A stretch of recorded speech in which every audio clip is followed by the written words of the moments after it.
Welcome to God Questions in Context with Dr. Chris Pollad. I work with kids and families recovering from adversity and trauma using both science and ancient wisdom. I recently had a question that made me realize that I could put out short videos to help clear up some misconceptions about God that are out there. Here we have one foot in adversity or trauma science and the other in Judeo-Christian wisdom dating back thousands of years. I believe the modern Western church has unwittingly kept many people from understanding the message of love and hope in the Bible. So if you aren't so keen to read it, I don't blame you. I hope these videos help you see the art, love, and wisdom that most people are missing. There is so much more to see that helps us with shame, suffering, and loneliness. God's deepest hope for us is that we love Him, ourselves, and others well. That includes all races, ethnicities, and perceptions. Here is our question for the day. So last time we talked about God being mad at us. We found out the biblical authors think of wrath as God being more sad than mad when He finally has to stop holding back the floodwaters and let people feel the consequences of their actions. But what about when we are mad at God? Many people look around at all the suffering on the earth and think, if there is a God, how can He allow all of this? So often we get caught up in this suffering question and legitimately get very angry at God. God, how dare you let me go through this? How dare you let my sister go through this? How could you let all of this happen? Many even use it as a reason to walk away from the God concept altogether. But suffering has been with the human race for thousands of years. Do you think someone has asked God about it? Do we really think that we're the only people in the history of people who worry about suffering? Is there really no answer in the Bible about any of this? We will talk about 3 stories that provide us a clue as to the blessed path that we can take and how it relates to suffering. I call this lesson the 3 J's. With some help from our friends from the Bible Project to give us some images for these stories, let's see if we can identify a pattern that the biblical authors are noticing in the story of Job, Joseph, and Jesus. So first, let's look at Job. You can access the full Bible Project video for Job or read the Bible.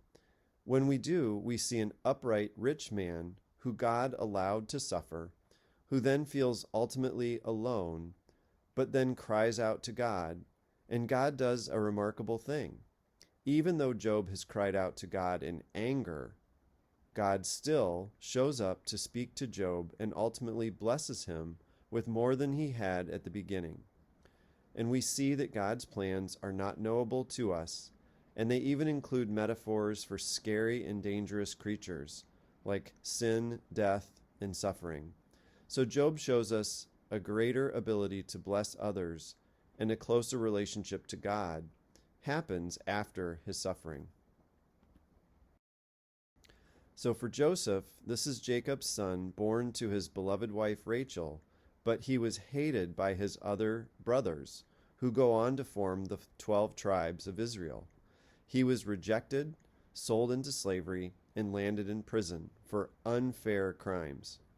I encourage you to watch the movie entitled Joseph, King of Dreams by DreamWorks around the year 2000 for the full story, and it's set in pretty good context. Joseph grew in closeness with God and then was able to bless countless of people through times of famine, and this also included ultimately saving Israel. So now we're going to look at Jesus. It's amazing to me that when people look at the suffering question, they often forget the figure who suffered physically, socially, and spiritually was actually Jesus, a human facet of the divine Trinity. God sacrificed His own Son, which was Himself, because He loved us. But the deeper grief is that in the blessing of Jesus, those who chose to reject Him were divorcing themselves from the family of God. And this was a tremendous pain for God, who had been their good shepherd, their father, their mother, and all sorts of metaphors that talk about the closeness of Israel to God. And we can even see Jesus' grief journey happening as he prepared for his death. That'll be another video, perhaps. Again, in the suffering, we see intimacy revealed in the relationship that Jesus had with God, who then links that closeness to us, and all humanity was blessed by Jesus' suffering. Since the Bible is Torah, which means meant for learning, what themes do we see in each one of these stories? Well, first, we see that the suffering is not tied to destructive behavior, and this seems extraordinarily unfair by our human standards. But we also see loyalty to God despite the suffering. And then through it all, we see personal growth and tremendous community blessing come after this deep and profound suffering. And what happens is we get to learn about love like Jesus, so that we become closer to Jesus and his suffering through all of these stories of suffering. So the issue is, you have a choice. To answer our question, Job was very angry at God. But did he ever reject him? What did God do? He spoke directly to Job and helped Job see his suffering in context with the rest of God's creation. God met Job in his suffering like a good shepherd. So we are allowed to be our authentic selves with God when we are suffering, with all of our negative emotions. Although many reject God because of suffering, he never rejects us. Suffering brings us face to face with the parts of the garden that need tending to.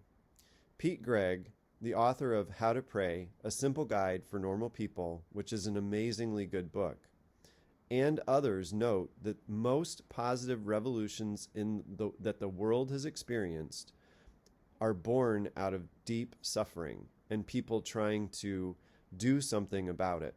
So they've had to experience that suffering to know and be motivated and to come up with ways to end that suffering.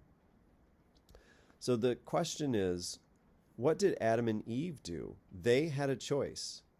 They weren't even suffering all that much when they made their choice. But when we are suffering, we have the same choice to either stay loyal to or reject God. So I wonder if the biblical story has just gotten a little bit more real, especially through suffering. When we see ourselves going through it, we can also see ourselves in the garden with God, deciding if we are going to reject him or not. So next week, we're going to look at unanswered prayers, since it ties so much into this idea of suffering.